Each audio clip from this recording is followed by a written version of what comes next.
Welcome to Chatter. I'm David Priess. This week, former director of the Franklin Roosevelt Presidential Library and Museum and author Paul Sparrow on FDR, Charles Lindbergh, and presidential libraries.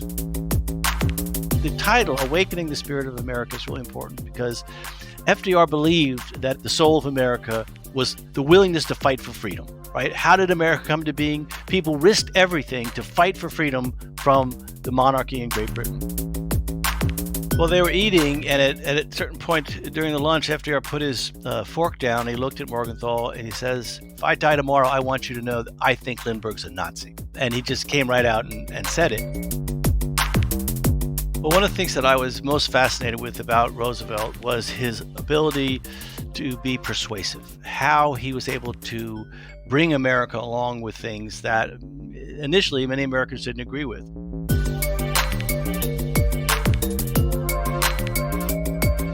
Well, today, as I speak, you'll hear my voice is a little different. That's not an affectation. That's the result of a virus that has decided to attack my throat and chest.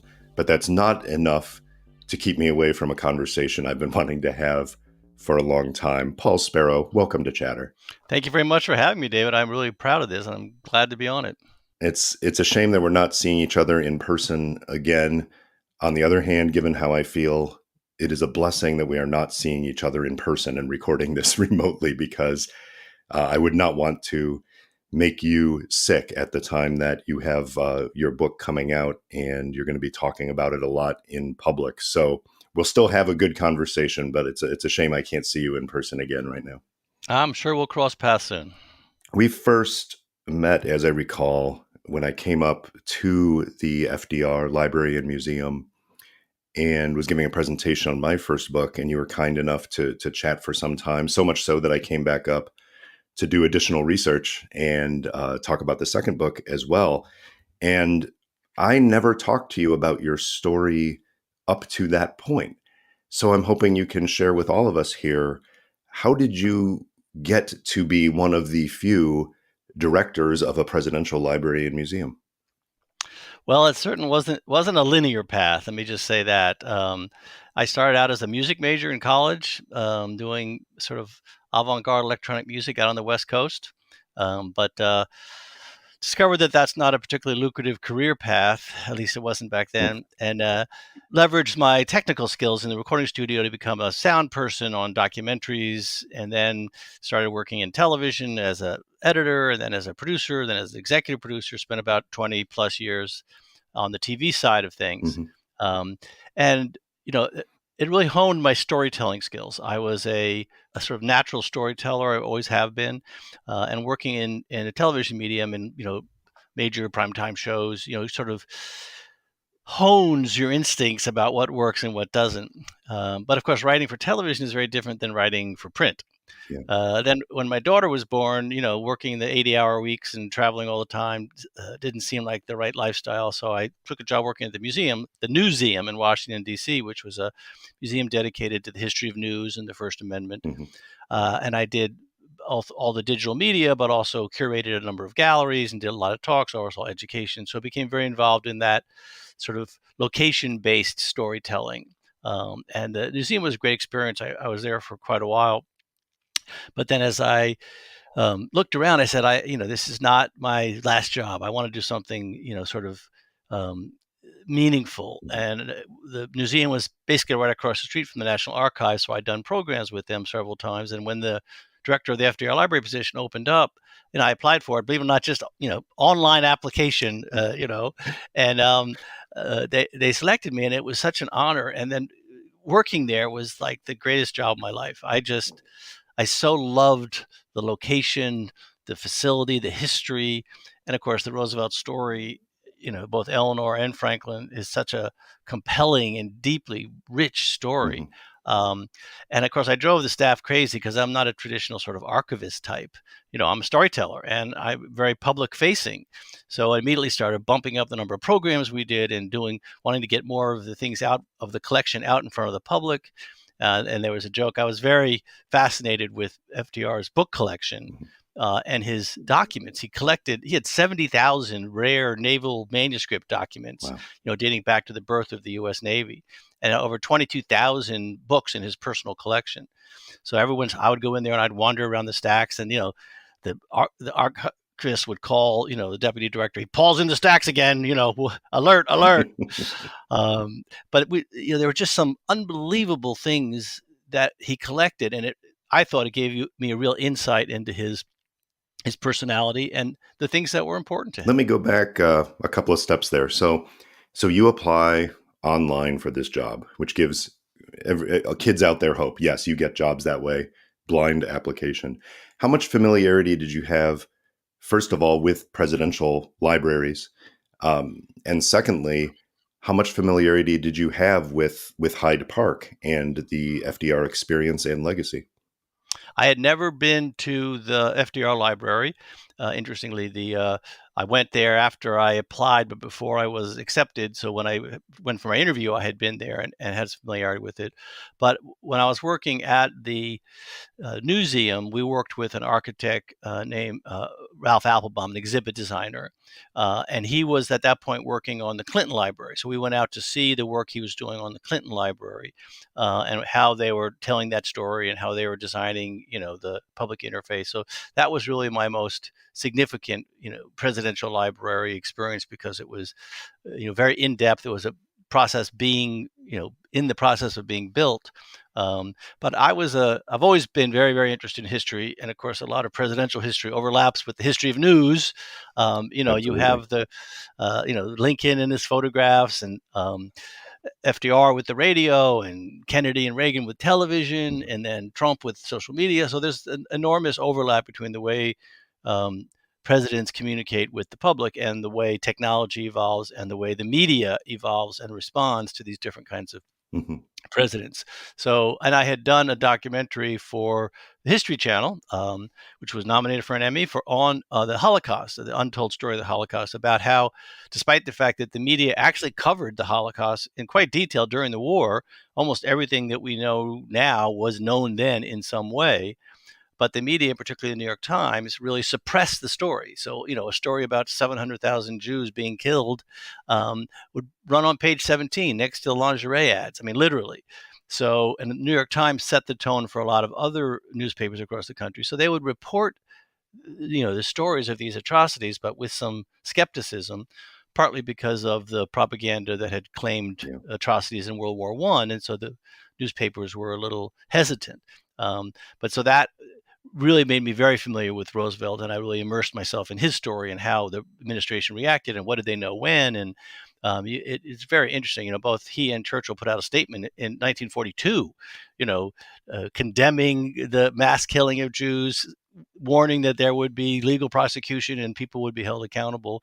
So, it was a known story, but at the end of the war, everybody said, "Oh, we had no idea this was going on." So it's an interesting example of information which doesn't translate into knowledge. Explain to all of us, you mentioned the National Archives and the role of the archivist in this.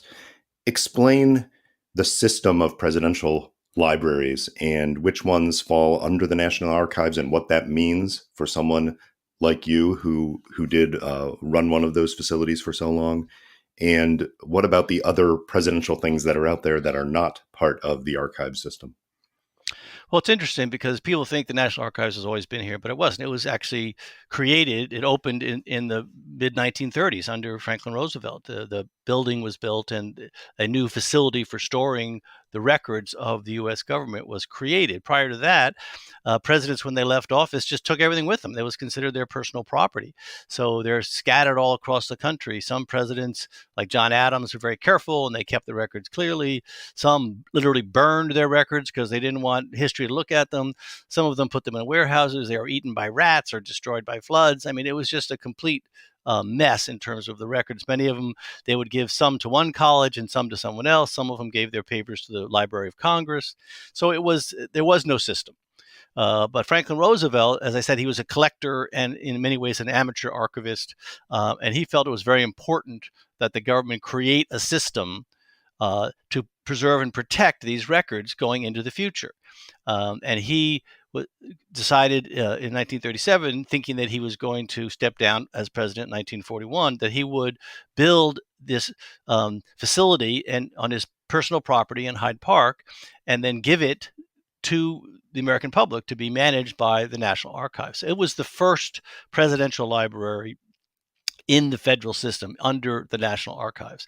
And since then, pretty much every president has done some kind of record, but the documents are still considered personal property. So those were called deed of gift presidential libraries. And it wasn't until Richard Nixon and the big legal problems over Watergate and the tapes that the Congress passed the Presidential Record Act, which said, no, everything is a presidential record. It's a federal record. It must be protected. It belongs to the federal government. And from that point forward, when the people in the White House change, a new president comes in, all of those records are immediately transferred, literally on inauguration day, transferred to the possession of the National Archives. Right. And then they're cataloged and stored. And then over time, they have about 5 years to what they call process the documents, which is extracting things with national security information or personal identifying information. And then they make the records available. And then over time, larger and larger chunks of these records are made available. The problem we have now is that, the FDR Library had about 17 million pages of documents. The George W. Bush Library has 300 million. Mm-hmm. And so processing that volume of material, because the law states a human being has to look at every page before it can be released. So it's just, we're 2,000 years from when all of the documents of the George W. Bush Library were made available. So obviously, the system is struggling with the transition to digital. Yep. There's so many emails now, there's text messages and there's social media. Yeah. So this National Archives is really struggling to find a digital path forward so it can effectively manage and preserve these documents and make them available to the American public, because that's the point. So that means, if I got you right, Paul, that you were an employee of the National Archives and Records Administration when you were in that job. Correct. Okay. Now, I also understand from what you said that the Abraham Lincoln Library and Museum is not part of that formal structure, that is a private thing. But what does that mean for Hoover? So Hoover, they created the Hoover Library after the President Franklin Roosevelt Library. Mm-hmm. So it was open, 10 or 15 years after the Roosevelt Library was open and after the Truman Library was open. And actually, Hoover and Roosevelt hated each other, so there was a real animosity there. Mm-hmm. But after Roosevelt died, Truman tried to bring Hoover sort of back into the fold and started the process of reinstating him as a honored senior statesman. So that's when his library opened. And then there was a transition when they started going to what's called a foundation. It's a public-private partnership. So the buildings are built with private money through a foundation, and then the building is turned over to the National Archives, and the staff is mostly National Archives employees. But as these buildings got bigger and bigger and more expensive, the National Archives and the federal government said, we can't afford this. So when the foundations raised the money to build a building, say it costs $100 million, they would also have to raise an additional 20% or $20 million to create an endowment to help support the maintenance of these facilities. And then that number rose to 60%. So when the Obama Foundation started negotiating with the National Archives for the Obama Presidential Center in Chicago, they decided that they didn't want a federal facility on site. So they wouldn't have to pay this 60% fee. So even though there is, quote unquote, a library there, it's actually just a public library, Chicago Public Library. The records are still being maintained by the National Archives in an off-site facility. I believe they're in Chicago, but they're eventually probably going to move to the storage facility in Kansas City. Mm-hmm. So that's sort of a new model now, and you're seeing more and more, like in the George W. Bush Library, the foundation has sort of taken over the museum and is taking over some of the public programs and education. So you're seeing a blurring of where that border is between the public facility and the public artifacts and documents and the private foundation facility and documents. So, for example, with the Reagan Library out in California, there's this huge, beautiful pavilion that has Air Force One and a helicopter and all these things. Well, that actually is Reagan Foundation property. So they can have political events there, because you cannot have a partisan political event on federal property, or at least you weren't allowed to until recently. You're still not allowed to, but people have done it. So that you see this sort of blurring of the line once again, because it says when they have these big Republican presidential debates out there, that it's coming from the Ronald Reagan Presidential Library Museum, but it's really coming from the foundation side. Got it. I mean, we could literally talk about this all day, and kind of I want to, but I also do want to talk about this wonderful story you've told in the new book that you've written. One final question, though, on the library's museum issue there. You'll recall in the last couple of years, there's been, what should I say, a lot of conversation about presidents and classified material, and what do they take versus what is in a library versus what is the archives and the people's and all of this. That generally doesn't apply to FDR because we didn't have the formal classification system yet. But I'm wondering if you can talk just a little bit about the most sensitive information, primarily but not exclusively related to the war and weapons and things, from the Roosevelt collection, if you will, and how that is maintained at the library. So it's a great question and a complicated one, and it varies. Like I said, the first batch of federal presidential libraries were deed of gift libraries. So everything belonged to the president, and he would then gift them to the National Archives, and anything he didn't gift remained private property. So there are a number of documents and artifacts and things that Roosevelt's children took for various reasons, because that was the way it worked. And with Roosevelt, I'll use an example. So one of the most remarkable collections within the Roosevelt Library are called the Map Room Papers. So in 1941, after Pearl Harbor, when Winston Churchill came to the United States to visit Roosevelt and to plot strategy, he had this traveling map room with him, staffed by all these people, and they had maps where they would keep track of the latest, wartime advances and battles, and where every ship was and where every division was. And, FDR, being a jealous man, said, I want one of those. So they created a map room in the White House for him. And so all communication regarding any military or diplomatic issue went through the map room. And what was typical of FDR is he had the Navy responsible for incoming messages and the Army responsible for outgoing messages. So no one would really know everything except him. So those documents are incredible. Every single message between him and Churchill, between him and Stalin, between Marshall and Eisenhower, I mean, everything you could imagine. I loved going through those records because they're amazing. Like you see the first telex of the message of the beginning of the Battle of Midway, for example. On D-Day itself, you would think Churchill and FDR are talking about the battle. No, they're talking about what a pain in the neck de Gaulle was. So those documents were not declassified until 1972, almost 30 years after, the FDR died. So there are these levels of classification that allow things to be restricted initially. So there's sort of a 5-year window, then there's a 12-year window. After the 5 years, the presidents can say, I want this protected for 12 years. And then there's the classified material, which can be essentially restricted forever. And it would require, for example, CIA documents of an undercover operation or intelligence agents in the field. The National Archives would have to get the CIA's permission to release those documents, or they would get permission to release a redacted version. So all historians know the disappointment where you finally get your hands on a document, you open the folder and it's all black. You're like, wait, what is this? This is not what I was looking for. Been there. So that process is not, carved in stone. Mm-hmm. It's a very flexible process. But today, everything, particularly things that are classified, are the possession of the National Archives. Right. Personal documents, like with Hillary Clinton, the famous, invitations to her daughter's wedding, that's not considered, government records, even though she was Secretary of State. So there are things like that are considered sort of personal documents.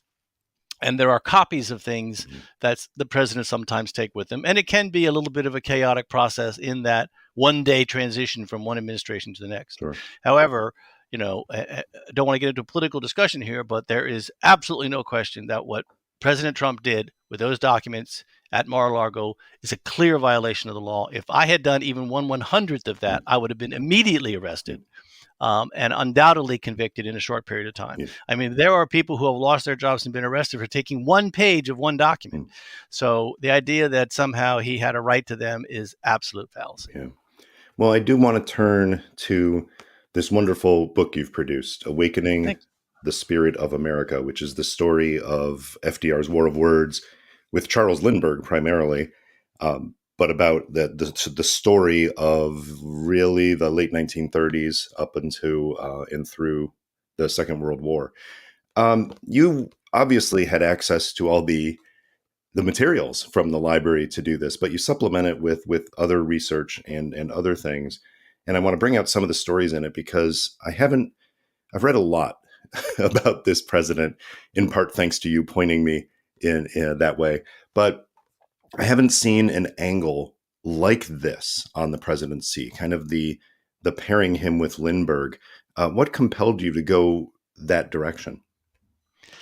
Well, one of the things that I was most fascinated with about Roosevelt was his ability to be persuasive, how he was able to bring America along with things that initially many Americans didn't agree with. I can remember my first day at the library, the archivist sort of brought out the top 10 items to show me. And one of them was the first radio broadcast, first fireside chat on March 12th. So he takes office on March 4th, major banking crisis.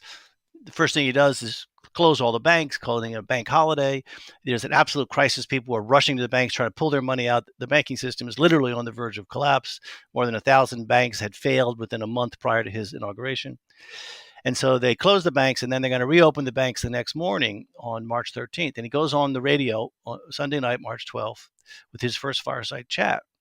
And in 13 minutes, he convinces the American people that the thing he had talked about in the inaugural speech, that the only thing you have to fear is fear itself, that they could not be afraid. And as he famously said, your money will be safer in a reopened bank than under your mattress. Yeah. And the reason that was such a persuasive argument was that people were putting the money under their mattresses. And so no one knew what was going to happen the next day. And the next day, there's long lines out in front of all the banks, and everybody's terrified that the crisis is going to get worse. Instead, people are bringing their money back to the banks.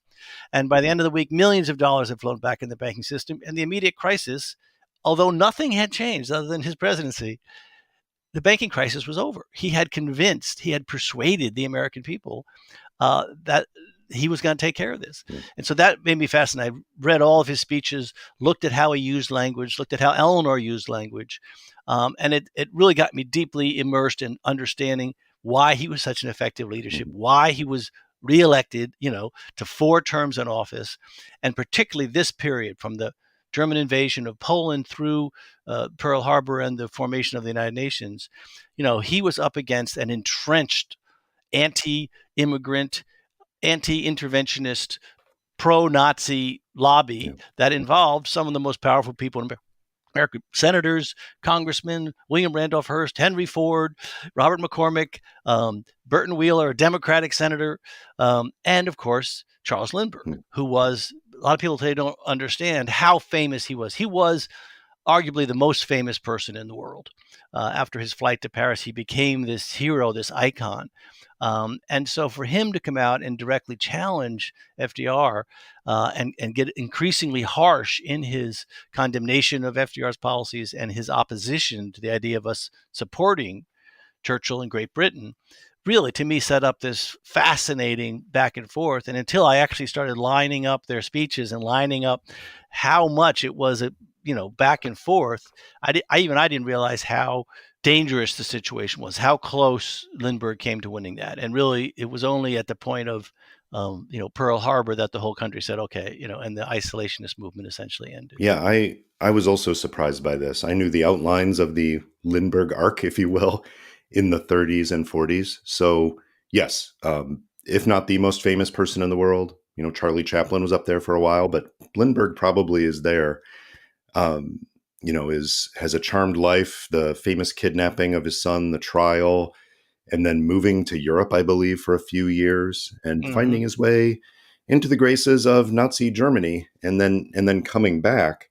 But coming back and not being quiet. I think I knew all that, but I had no idea that the president and Lindbergh kind of ramped each other up and responded to each other, and it brought out some of the most searing rhetoric from both of them. In the president's case, I think some of the most inspiring words came out of a reaction to this and calling people to, the better angels of their nature and the story of spirit that you talk about. Whereas Lindbergh, I think it drove him to his own failure. But we'll get there because we'll talk about some of these backs and forths. One thing that completely surprised me was that at one point, and I can't remember the year, but at one point, Lindbergh wanted to come back in. He could be something about being in the cabinet as a secretary for Air Forces because we really didn't have one. And he was an advocate for really building a strong air unit. And the question was the administration trying to buy him off by bringing him in so he would stop saying these things out there? Or was he actually interested? What do you make of this? Was there the possibility of Lindbergh ever being in the administration?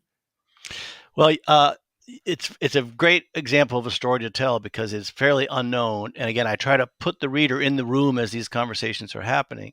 So after Lindbergh moves back to the United States, FDR is constrained by the Neutrality Act. And the law stated at that point that we could not provide arms or ammunition or supplies to any belligerent nation.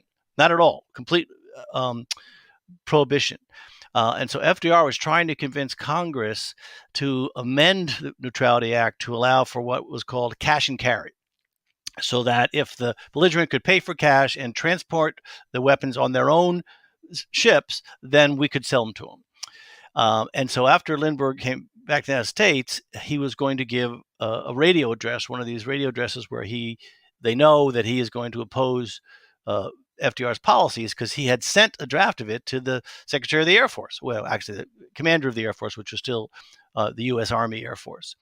And one of the military attachés who had been in Berlin when Lindbergh was touring Nazi airplace facilities and flying Nazi planes, they became close because as soon as he would get back from one of these jaunts on a German airplane or a German aviation facility, he would make a report to the American embassy. And so this attaché was the one who received. And that is an important note is, not to get lost and to paint Lindbergh in a light that he isn't. He was still doing what he thought was best for America in that sense, which was he wasn't doing this in secret, going to Nazi factories and advising them. And he was very open about all of it. Yes, and many Americans supported Germany at this point, especially prior to the invasion of Poland, but even afterwards, and FDR felt, Lindbergh felt that Germany was dynamic and moving forward and that this was a new form of government that seemed to be working. And he saw England and France as these tired old, corrupt colonial powers who were trying to prevent Germany from doing the same thing that they had done a century earlier. So he truly believed this. So he's going to give this speech, and the military attaché that he had known in Berlin is now working for General Marshall, who is the chief of staff of the army. So they send him to talk to Lindbergh to say, listen, if you will support the president's cash and carry amendment to the Neutrality Act, they will create a position for you as Secretary of the Air Force. And Lindbergh basically said, I'm going to say what I'm going to say. And thank you, but no thanks. And he, at some point, he was still a reserve officer in the U.S. Army Air Force, and at some point he resigned that commission, which sort of backfired against him because of a criticism that FDR had made about Lindbergh. He said, if the commander-in-chief no longer, thinks I'm a patriotic American, then I must resign my commission. Right. So it got pretty personal. Yeah, I was surprised in your telling how crucial the year of 1940 was. Obviously, I knew it was a crucial year. And honestly, your book pairs really well with Erik Larson's The Splendid and the Vile, which talks about so much of the same period with a sharp lens on Churchill and those around him during the Blitz. But in March 1940, after Roosevelt had been talking about seeking a moral basis for peace and recognizing brotherhood and stopping oppression, that Lindbergh came right out, wrote an article in The Atlantic called What Substitute for War? And this is where he lays out a lot of his assertions that at best there is no difference between Nazi Germany and Great Britain. But in fact, Great Britain had committed greater atrocities in the past, and it was Germany's right to do so. So we'd be better off with Germany than with Great Britain. Do I have that about right?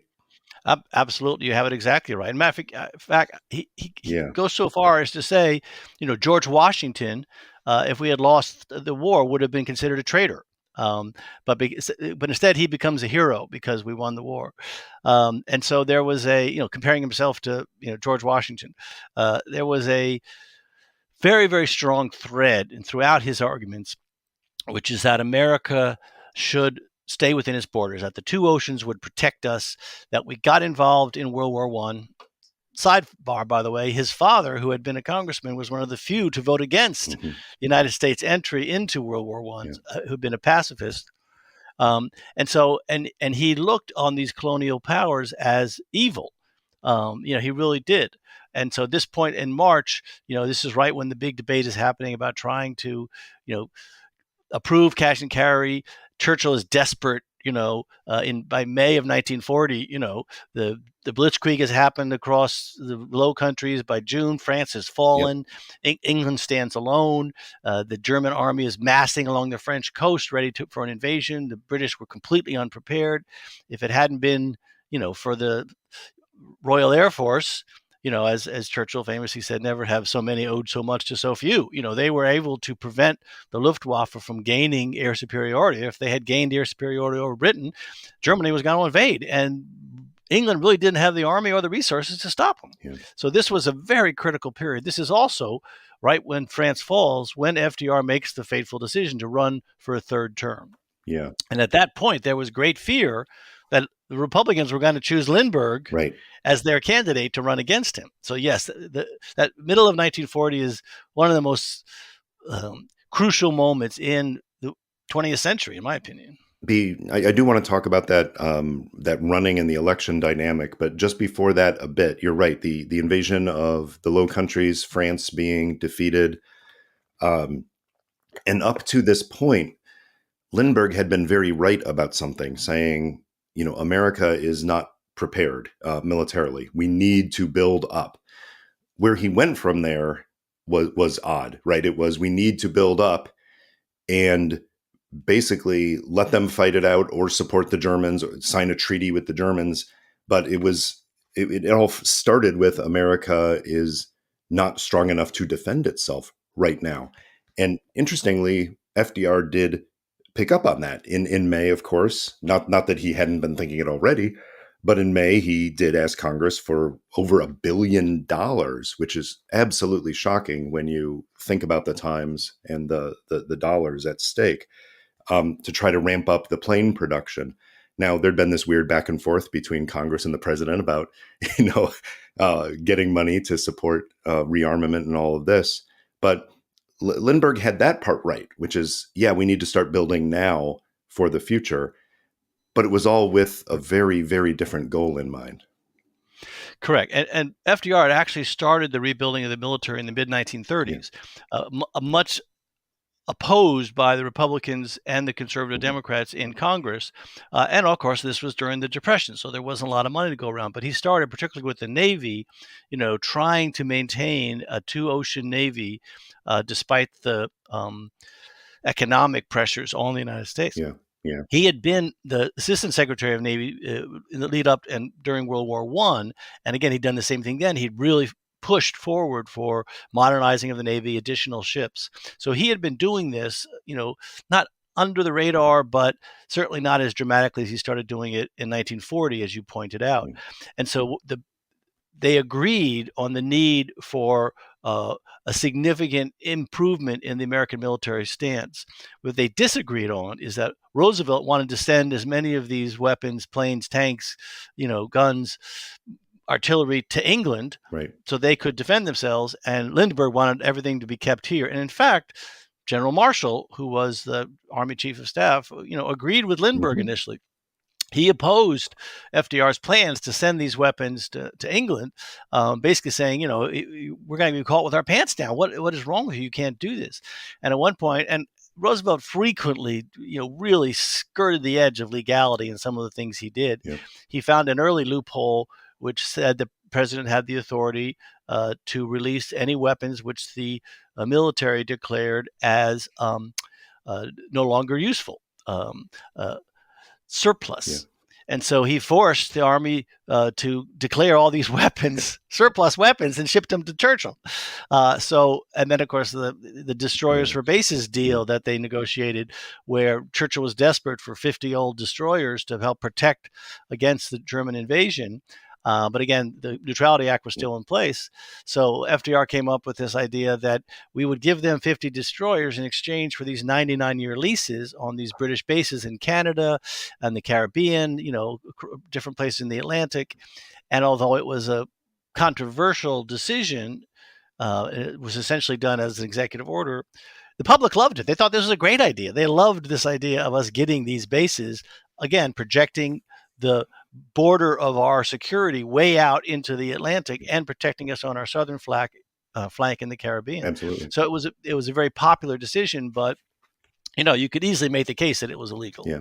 So it was in this period in May, after FDR made this request to Congress, that Lindbergh did another one of his radio broadcasts. And this is also something I didn't know the depth of, is just as FDR's fireside chats and other public presentations, primarily through radio, of course, were legendary. Lindbergh was using the same medium and using it quite effectively, reaching tens of millions of people every time, and sometimes probably more.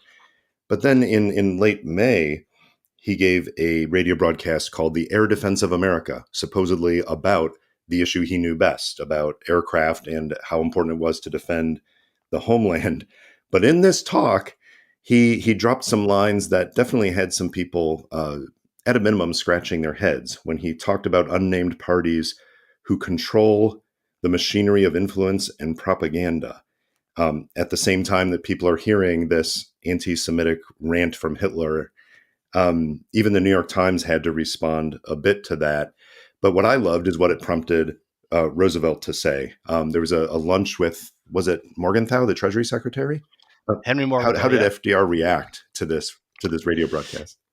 Well, they were eating, and at a certain point during the lunch, FDR put his fork down. He looked at Morgenthau, and he says, if I die tomorrow, I want you to know that I think Lindbergh's a Nazi.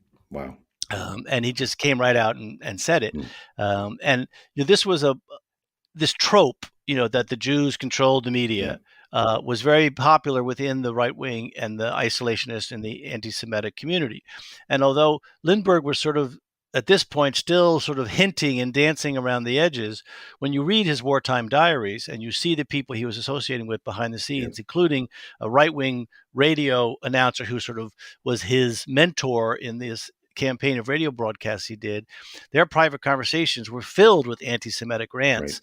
Right. And, again, which Lindbergh recorded in his own diary. So we know that this was reflecting his true opinion. He wasn't being manipulated. He really felt this way. And of course, over time, by 1941, some of his statements are just incredibly. Yeah, it gets worse. That's for sure. But at this point, what's amazing is we lose the sense of what it was like then. It's so obvious now that that's such a sharp distinction and such a sharp contrast, and so heinous, right? But at the time, Lindbergh was still insanely popular. So here we are, May going into June 1940. I still can't figure out why Lindbergh did not run for president.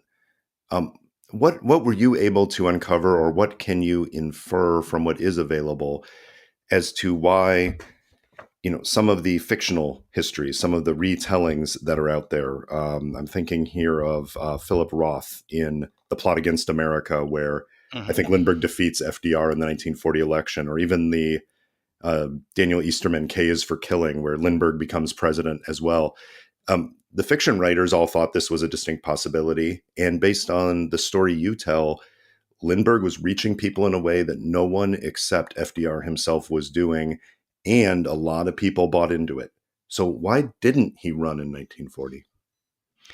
I don't have a definitive answer for that. I'm not sure anyone does, but there is a sort of a body of accumulated information that allows you to make some suggestions. And to me, FDR was a public person. He loved the public spotlight. Lindbergh was not. Lindbergh was a private person. His experience after the death of his son and the trial and the invasion of his and his wife's privacy by the media, the hounding. I mean, it was so bad they literally fled the country. He hated the press and the media. He did everything he could to protect his private life, despite taking this very, very visible role as a spokesperson. So I think part of it was that he did not want to be subjected to the intense media scrutiny that comes with holding high office. Mhm. I think that was a big issue. I also think, he understood that if he ran for president, he became president, his life would not be his own. And that was not the life he wanted. Yeah. And so I think those were the real reasons that he declined the invitations from the Republican Party to participate. And I think the Republican Party were, sort of desperate. They knew how popular Roosevelt was, but they knew he had these weaknesses because in May and June of 1940, a majority of Americans agreed with Lindbergh. Yeah. They opposed this idea of getting involved in another war. In terms of getting involved with the war, 70% of Americans were still, absolutely America should not get involved in this war. The percentage that felt we shouldn't help England was lower, Mhm. but it's still more than 50% of Americans didn't think we should even be helping England in this. So Lindbergh was speaking for what he said was a majority of Yeah. Americans. Okay. Here's what surprises me about that is Lindbergh is out there speaking frequently, and yes, relatively shy in a sense, but he's out there speaking to tens of thousands of people, not just on the radio, but doing Yep. in-person rallies where he is getting, praised and almost cult-like shouts coming at him. He's getting that throughout 1940. And the Republican Party may be courting him a bit, but as you said, he's just not interested in really taking on a role. There's this other organization called the America First Committee that forms in 1940. And at first, he gives that the Heisman a little bit, but it's not too long. It's only several months later that he starts warming up. And then I think it was in 41, he actually takes on a leadership role with America First. So there's a bit of a tension there, right? Is I Yes. don't want to be in the public eye enough to run for president, but I ultimately, with some hesitation, but I ultimately don't mind being the public face of America First, which has some real issues with it. Well, there is some intoxication with the adulation that was being lavished upon Lindbergh. You have to understand that this was very significant. These rallies, 40,000 people showing up. The intensity of the adoration for him, because now not only was he a great American hero, but he's this sort of calm Midwestern, talks in very plain language, talks about things people really care about. The arguments he makes seem very reasonable, very American. Mm-hmm. And so, he has this base that just keeps expanding and expanding. I think one of the reasons that he eventually agreed to be the spokesperson for America First was that you were getting these factions that were now competing. Because you remember, Yes. there were a number of very radical groups. There was Father Charles Coughlin, who Mm-hmm. had been an anti-Semitic, racist radio priest out of Chicago. There was Huey Long out of Louisiana, who had been assassinated by this point, but had started this very progressive radical movement. There was, again, William Randolph Hearst and Robert McCormick, who owned these massive newspaper and radio empires. So there was a lot of forces at work. Mm-hmm. There were the silver shirts and the black shirts and the American Bund. And so I think at a certain point, Lindbergh realized we needed something to bring them together, and America First seemed like the most organized and the best funded. Mm-hmm. Now, what's interesting is that America First started as a college anti-war group, Right. Right. and some of the people that were in the initial group of America Firsters were people who went on to have very, very successful political careers, including Supreme Court Justice Right. and Gerald Ford, President of the United States. So it's interesting how America First evolved over about a year's time, from mid 1940 through mid 1941. Mm-hmm. Now, at this point, the FBI under um, under J. Edgar Hoover. We've mentioned a different Hoover, but let's put that aside. The FBI has uncovered enough evidence that there is Nazi funding going on, a misinformation campaign, if you will. That's not to say that everybody in America, Lindbergh or otherwise, were direct Nazi paid spokespeople. But the themes that they were saying were the same themes that the Nazi disinformation was pushing, and there were connections into a lot of America First and its orbits. FDR knew about this, right? He knew that the Germans were funding this, political speech opposition to him in a case of foreign interference, not only in the 1940 election, but in the very soul of America, right? Yeah, so I devote a little over a chapter to this issue. Let me just say up front, Lynne Olson did a fantastic book on this called Those Angry Yeah. Days. Rachel Maddow did a great podcast called Ultra, and her most recent book, Prequel, all deal with this issue around Nazi infiltration and these armed militias that were looking to overthrow the government. I mean, it was a very serious issue. I try to keep my focus on the specific sort of political aspect of Right. this, which is that Hamilton Fish III, he was a congressman from upstate New York. Mm-hmm. He represented FDR's home He district of represented Hyde Park. Franklin Roosevelt himself. Yes, and he hated FDR. It was a long sort of family rivalry between the Fishes. Would go all the way back to the Revolutionary War and the Roosevelts, and they really was personal animosity between these two. And there was a German agent named George Viereck, who had actually been a German agent during World War I. He traveled in very big circles. He was sort of a media figure and a poet and a man about town. And he became Hitler's sort of number one infiltrator into American society during this period. And he was funneling money from Nazi Germany through the German embassy in Washington Mm-hmm.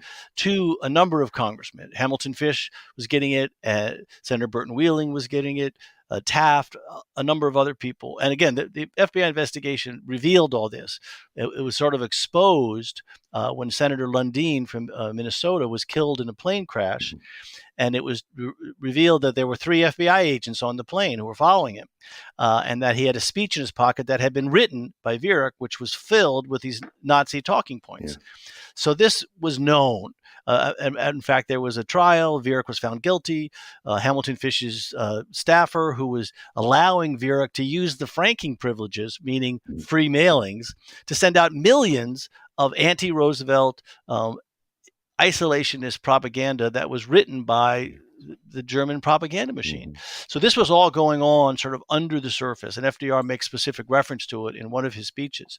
And so there was a powerful force at work. Now, Lindbergh, at one point, after the war, these communications through the German embassy were uncovered. Mm-hmm. And after the war, it was revealed that at one point, one of the American political supporters of Nazi Germany was saying that America First is struggling, and Lindbergh appears to be emerging as the next leader. So the Germans were very familiar with Lindbergh's role in this, but didn't want to get too close to him because they felt if it came out that it would discredit him. Absolutely. So it was a very sophisticated misinformation Sure. campaign. You mentioned the president dropping things into speeches, and there's another one that I had not picked up. As you know, my interest in FDR was really on the intelligence side and the growth of the American intelligence community. And I had not realized that at the end of December 1940, having won re-election, I think he felt that, in some way the chains were off. He could speak a little bit more, but he alluded to something that I'm not sure he had the goods to back up, which is good. Roosevelt, the way that he would say things and kind of smile at the reporters and let them run with it. But in this case, we did not have robust intelligence collection. We did not. We had the predecessor of the OSS, barely. I mean, at this point, we had almost nothing compared to what we would have even a few years hence. And yet he said in late December, "I believe that the Axis powers are not going to win this war. I base that belief on the latest and best of information." You could almost see him winking and sticking his chin out and smiling at that. I'm not sure what that information was, because I've never seen some brilliant analysis that had been done at that point by experienced officers pulling together all of the intelligence and information to assess that. It sure sounds to me like that was just good old FDR rhetoric making the point he wanted to make. I agree. No, he was getting intelligence from Churchill, Mm-hmm. and the British intelligence agencies were very effective. But at that point, the only official intelligence agencies we had were Army intelligence and Navy Yeah. intelligence, who hated each other and rarely cooperated. One of the reasons there was such a breakdown in Pearl Harbor when the Japanese attacked. But there's an interesting sub story here. I go into it a little bit in the book about FDR's good friend Vincent Astor, Mm-hmm. who was, richest man in America, one of the richest men in the world. And he had sort of a surreptitious espionage agency going. Not only did he meet with a number of the top, business tycoons in New York, Doubleday and J.P. Morgan and people like that, they would secretly meet and exchange information. But he owned Chase Bank, and so he was able to monitor the expenditures, for example, of the Soviet Union, and pass that information on. If they're buying 10 tons of titanium, that means they're going to build this many tanks, or And my favorite story is that he owned the Newsday building in Mm-hmm. Manhattan, and he rented an office suite to a German business company, which was a front for the Nazis, and they would bring American businessmen in there because it was very important. The reason Hitler didn't want America to get involved in the war is he wanted to continue to do business with America, which was Lindbergh's whole point: is we can do business with these people. And so they would bring all these American businessmen in, and they would, try to get them to help the Nazis, even if it meant violating some American laws. What they didn't know was that Vincent Astor had rented the room next door to the FBI, who recorded all of these secret meetings. And then after Pearl Harbor and Germany declared war on us, they went and arrested all these German agents and the American businessmen who tried to help him. So Yeah. there was information flowing to him that just was not in an organized manner. And in fact, the head of naval intelligence, head of army intelligence were so upset with Vincent Astor for his cooperation with the British intelligence agency, they wanted him arrested. Mm-hmm. At one point, they're going to this big meeting to confront Astor in front of the president. And Astor writes this letter, says, I hope I'm not going to be hanged. Mm-hmm. And so the Navy and the Army make their case to FDR, and he sits there sagely and nods his head, and Vincent Astor is in the corner sweating. And FDR says, well, I think you've raised a really important point here, which is that we have to find a way to organize and control this flow of information. And the Navy and the Army guy are like, yeah, he's going to get his now. And FDR says, so I'm appointing Vincent Astor as the area controller for New York. And he basically put Astor in charge. Yeah. And the Navy and the Army are just like dumbfounded. Yeah. But of course, this is the same time when William O'Donovan is, coming up as the new intelligence chief. And after Pearl Harbor, of course, they create the OSS, and things change. I just love it. It's so characteristic of Roosevelt, right? To have kind of this chaos around him, and he's at the center, and he's the only one who knows all of it going on, because we project backwards, and I'm guilty of this, is, CIA background, CIA focus. So I look back at the origins of the CIA. But at the time, yes, you had a coordinator of information, Donovan, coming up. You had the services doing intelligence. You had the Astor operation, the room, I think they called it at one point. Right. But also Mark Stout, another previous guest on this podcast, has done some research on Grombach and this thing called the Pond. And it was yet another Roosevelt-only kind of get some people out there collecting information. And it was often amateurish. It was often even the Astor stuff. Some of it was good. If you had access to Western Union, you could read some mail. But that's right. If you're, just taking your luxury yacht down to the Caribbean and asking some locals what they think, in the modern intelligence context, that's eye-rolling material. But Roosevelt was doing a lot of that. And between all of that, he was piecing things together, whether it was a reference in this case or not. But I just love that it shows, as he did in so many areas, politically, in partisan activity and with Congress, he was doing multiple things, pulling different puppets that didn't even know that there were other strings out there. And it's important to remember that during this period, particularly in 1940 and the first half of 1941, America is legally a neutral nation. Mm-hmm. And the British were engaging in a massive propaganda and misinformation campaign, as well as the Germans. Both of them, just not unlike we're seeing today with foreign nationals trying to influence American public opinion. Today they're using social media. Back then they used newspapers and radio broadcasts and magazines and speakers. But it was a massive misinformation campaign that the British were launching to try to discredit the Germans, and of course the Germans were trying to discredit the British. So this was going on, and a lot of the FBI and the Army and Navy intelligence were upset that FDR was sort of letting this happen, and knowing about it. But of course, it was because FDR was benefiting from this flow of information. Yeah, I do want to mention briefly FDR's third inaugural address, and especially what came after it. I think many people are familiar with that address because it is remarkable.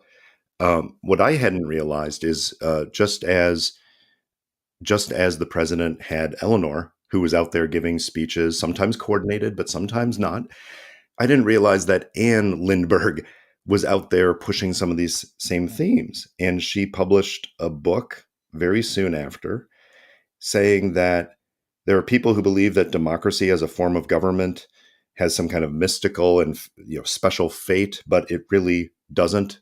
Tyranny and slavery are the wave of the future. Are you kidding me?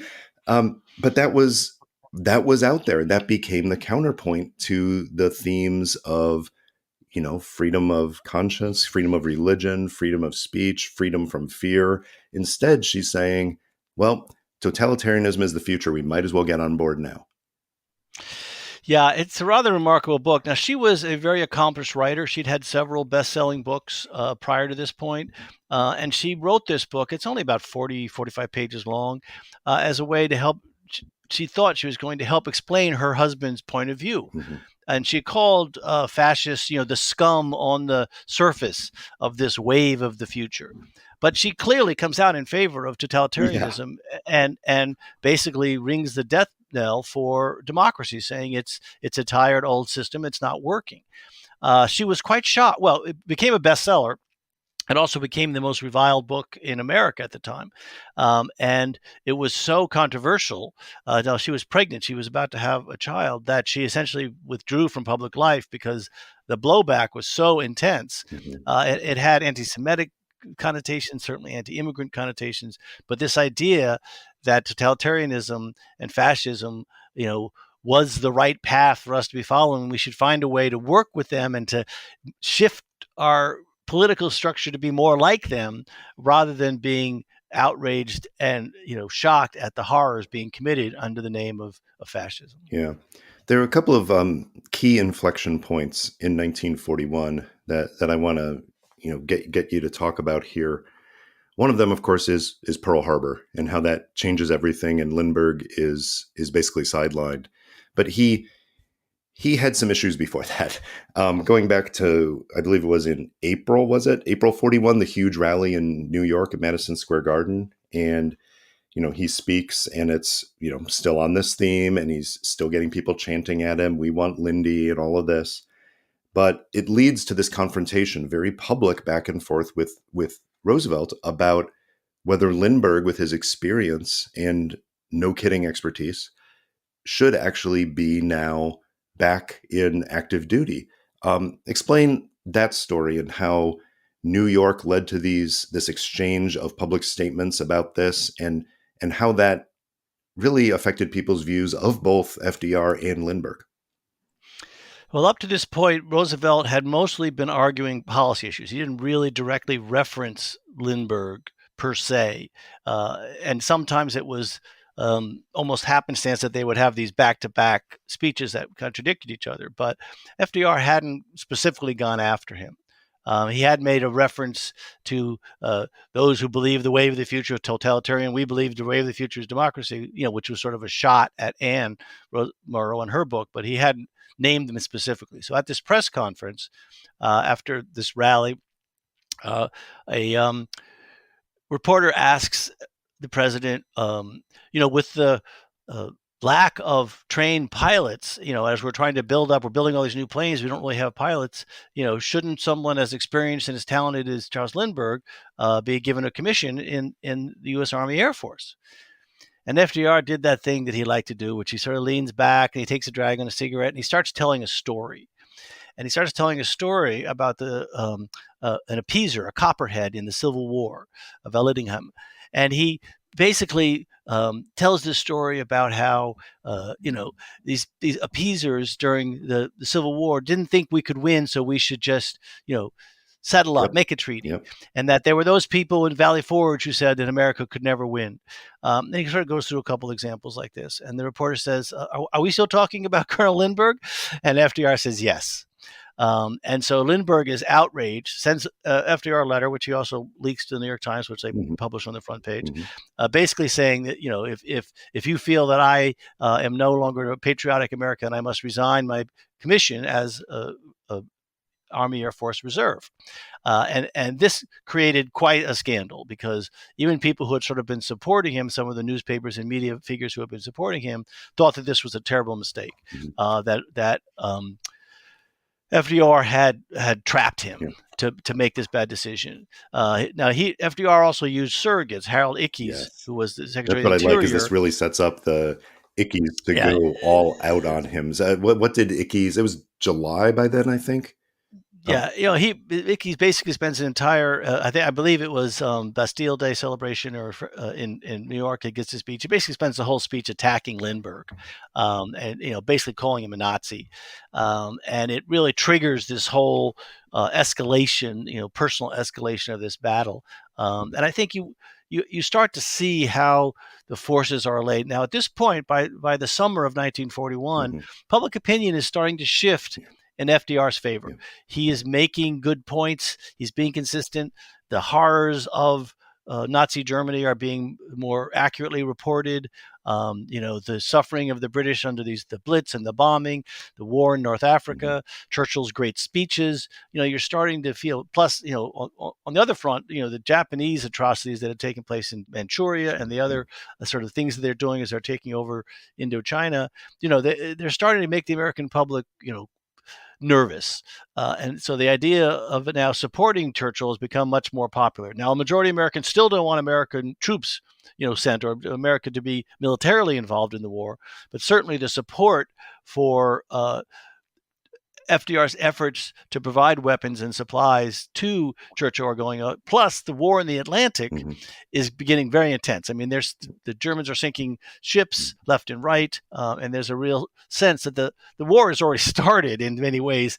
Just no one is admitting it. Right. What I love about it is, at the beginning, after New York and all this, Lindbergh felt like he was setting a trap for FDR by taking advantage of what Roosevelt possibly, didn't mean to say in the way he said it. It's not clear, but he did give Lindbergh something to play with.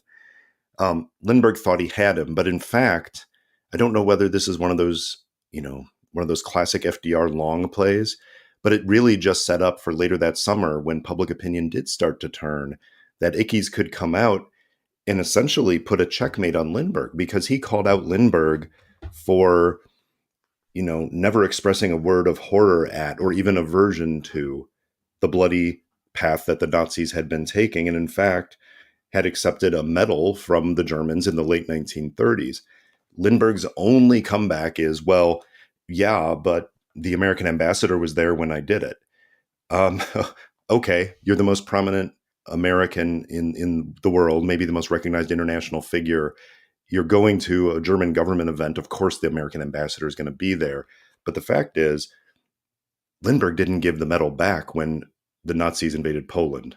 Lindbergh didn't give it back when the Nazis invaded France. Lindbergh didn't give it back when the Nazis were attacking essentially American shipping. Lindbergh didn't give it back when stories about what was happening to the Jews in Europe were coming out. So now he's boxed in, because either he has to give the medal back and be damned because of acknowledging that he was wrong, or he doesn't, and then he's damned because he's keeping the Nazi medal. It's beautiful when you look at it in that sense. Yeah, the Golden Eagle, the German Eagle medal that he was given, had also been given to Henry Ford, by the way, by Hitler. And of course, Henry Ford had a lot of business dealings over there. And it was in 1938, late 1938. It was at a party at the American Embassy. And Lindbergh didn't know, no one knew this was going to happen. And Goring shows up and he gives him this medal, and it's sort of a thing that happens. And then when Lindbergh gets home that night, his wife Anne, he shows the medal to Mm. Anne, and Anne says, "Oh, the albatross." Yeah. And in fact, it really did. He was criticized repeatedly by Dorothy Thompson, the very, very famous columnist, and by other people about this medal that he never gave back. He got the medal just weeks before Kristallnacht, Hmm. the horrific violence against Jews that was launched in November 1938. So, and that was Kristallnacht that sort of convinced him and Anne to move back to the United States. But he didn't give the medal back then. And as you pointed out, he never gave the medal back. Yeah. And so this was something that Ickes really stuck him with. Yeah. To provoke him. And when Lindbergh responded, Ickes knew that he had won that battle, and it was the beginning of the weakening of the America First movement. And then, of course, after the New York rally that you talked about, by the way, which the New York Times reported that there were many German speakers in the audience, people giving the Nazi salute. And there's a photograph that appears as if Senator Wheeler and Lindbergh at the stage at the end of the speech are also giving a Nazi salute, although he later claimed he was just waving at the audience. But then in Des Moines, he gives a speech in which he comes right out and says, the three groups which are most responsible for trying to drive America into this war are the British, the Jews, and the Roosevelt administration. Wow. And then he goes on to talk about how he doesn't blame the Jews, of course, the terrible things that are happening to them, but that they will be the first to suffer. So, I mean, there's this sort of rancid anti-Semitism in this speech that's so outrageous and controversial that a number of the sort of more moderate members of the American First Committee quit. But it attracts even the more radical pro-Nazi factions, and so from that point forward, it's a downward spiral. The crowds become more anti-Semitic and more pro-German, and the more moderates are sort of moving away. So it really was this transition point there in the late summer and early fall of 1941, of course, which is also right when one of my favorite scenes happens. Churchill and FDR finally meet at the Atlantic Conference, which to me is one of the great moments in the book. Yeah, it is. And the fact that Lindbergh didn't play much in that, right? That Lindbergh didn't use that as a talking point specifically tells you something. Public opinion was changing. And that trap that Ickes had laid for him did come out in that Des Moines speech, as you mentioned it. And at that point, I think it was even Walter Winchell who said, Lindbergh's halo has become his noose. And of course, that sets up December 1941. Pearl Harbor is attacked. Virtually everybody in America, and I don't mean virtually in terms of a percentage. I mean, virtually every person in America comes around and says, yeah, okay, we're on board now. We realize this is real. Lindbergh himself changes his tune a bit. That I can find, he never apologizes for his worst remarks and his worst instincts, but he does say, yeah, we've been attacked now. It's time we at least come together to defend the country against those who have attacked us. That takes a lot of the oxygen out of the whole Lindbergh effort here. But I don't really have a good sense of whether people cared anymore because of what had happened during 1941 itself. The Lindbergh story is Shakespearean in so many ways. So after Pearl Harbor, he goes back to the General Arnold, who's the head of the U.S. Army Air Force, and offers, to come back in and as a pilot, and asks to have his, commission reinstated. And Arnold, basically says, yeah, no thanks. Roosevelt had clearly indicated that Lindbergh was not welcome in the armed services. Matter of fact, he had told one group of senators that I'm going to clip that young man's wings. And so there was no pathway for him to officially join the war movement as an American. And he tried to work for a number of aviation companies to help them with the developments and refinement of the next generation of American fighters. And they also all turned him down, fearful of angering FDR and losing these incredibly lucrative defense contracts. But Henry Ford, who hated FDR and was a pro-Nazi, pro-Hitler, isolationist, he hires Lindbergh. He had just built the Willow Run factory, this mile-long factory that was going to build these B-24 bombers. And he hires Lindbergh to come in and help make these better. And Lindbergh had some success. They weren't great planes. They were never great planes, but they, Good. he did help the manufacture them.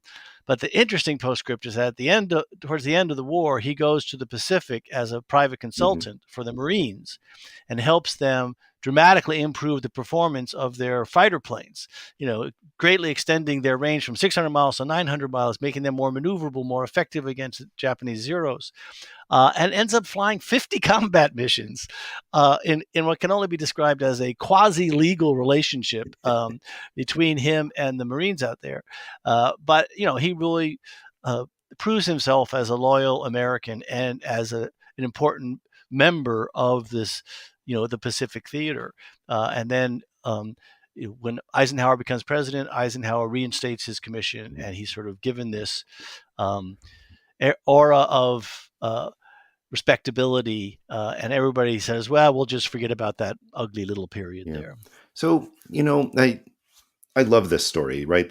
This fateful struggle that people know the big contours of, but not necessarily the Lindbergh and Roosevelt back and forth that was um, sometimes a subtext and sometimes right out front on all of it. I absolutely love it. And I'm wondering, from your perspective, to broaden it out, there's been a lot written about this president. Because you've helped many people write those books. You've helped point researchers in the right direction and help people connect with some of the brilliant archivists that work at the facility you used to run up there in Hyde Park. But in the popular imagination, people who aren't out there reading, a first class temperament or one of these, multi-hundred page books, FDR definitely has an image, but people don't know the story. People don't know how he used language and rhetoric and how he used this ability to, pull people's strings without them knowing they were being pulled, and all of his mastery of the political arts. And I'm wondering why you think that is. Why is it that culturally the impression of FDR is basically left with almost everybody from their history education in school of he was president who got us out of the Great Depression and fought World War II. And it pretty much stops there. Why is that? I think it's a natural process of compression. History is being compressed over time. So when you're living through it, right, like what we're living through right now, it seems so important to be up to every nuance of every daily's occurrence.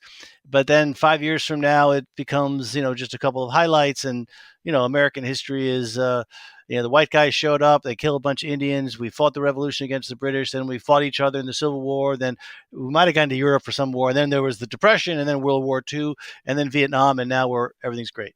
So Wow. that whole history of America gets compressed. You can take any of those slices and open them up and drill down. Mm-hmm. And I think what the great historians do is they do that, and then they reveal a truth about America. And I think the two things I really wanted to do with this book, one was, really put the reader in the room when these things are happening, so you get a feel for FDR's personality. I'm using actual dialogue from transcripts of his interactions with the press, Yeah. or notes from these Yeah. meetings he has with people, and then look at the language. What did he actually say? Why did he say that? But I also think the title, Awakening the Spirit of America, is really important because FDR believed that it was the soul of America, was the willingness to fight for freedom, right? How did America come to being? People risked everything to fight for freedom from the monarchy in Great Britain. And that awareness of what he thought the American spirit was, he wanted to reawaken the better angels, as you said. And I think we've lost that. What is the soul of America? We have Yeah. devolved into this partisan bickering over insanely unimportant issues, right? And lost the sight of what is it America do? America is the beacon of freedom in the world. If you look at FDR's 1941 State of the Union address, where he talks about the four freedoms, Mm-hmm.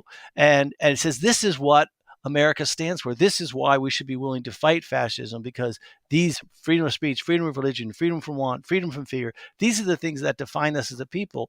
And we have to be that lighthouse, that shining light for the rest of the world. Mm-hmm. He so believed that. He believed in American democracy. He believed we could overcome the tragedy of the Great Depression. He believed, despite all evidence to the contrary, that we could win this war against fascism.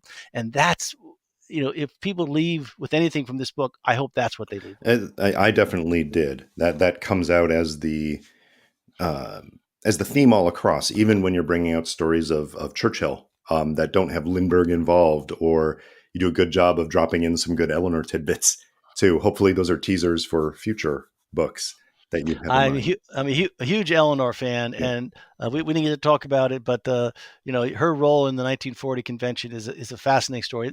Lots of people have written about it, but Eleanor in this book, Eleanor doesn't get her due because she was not as intimately involved with the war planning and the war speeches as she had been with the New Deal. Well, there's no shortage of stories to be told. I just hope you're a part of them going forward.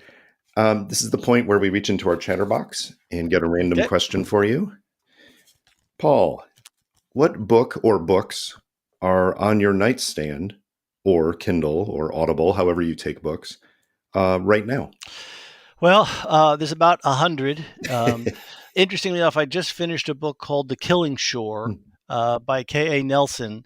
I did a talk with him a week ago down here. It's about the German U-boats off the coast of New Jersey. And the fact that they sank 200 ships within 400 miles of the American coast in 1942. And that most Americans don't realize that the war came to America right after Pearl Harbor. And that, thousands of American merchant mariners died. Hundreds of ships were sunk. It was a real battle. And of course, the Americans were totally unprepared. So there were no destroyers. There was no anti-submarine. All the lights in the city were all along the coast. So German U-boats would just sit offshore and they could see the silhouettes of the ships. And they were sinking them left and right. And so it's this is one of these deep dives into a very specific slice of history. And, it's fascinating. I have, it's not an FDR related book, but I have Doris Kearns Goodwin's new book about her relationship with her husband in the 60s. I'm a big fan of Doris. I think she's terrific. I think her book, No Ordinary Time, about the Roosevelts, and that line, No Ordinary Time, by the way, is from Eleanor Roosevelt's speech at the 1940 convention. And when people say, what's one book I should read? I always say that's the book that helps you understand the scale and the scope of that era. It doesn't go into great details on everything, but it really helps you understand who these people were.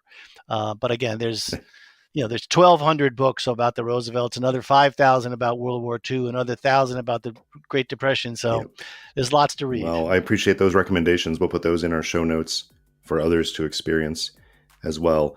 Paul, thanks for joining me. It was a pleasure to read this book, and I hope others will check it out. It's Awakening the Spirit of America. I'm grateful for your time. Thank you, David. Keep up the good work. It was a great conversation. I enjoyed it.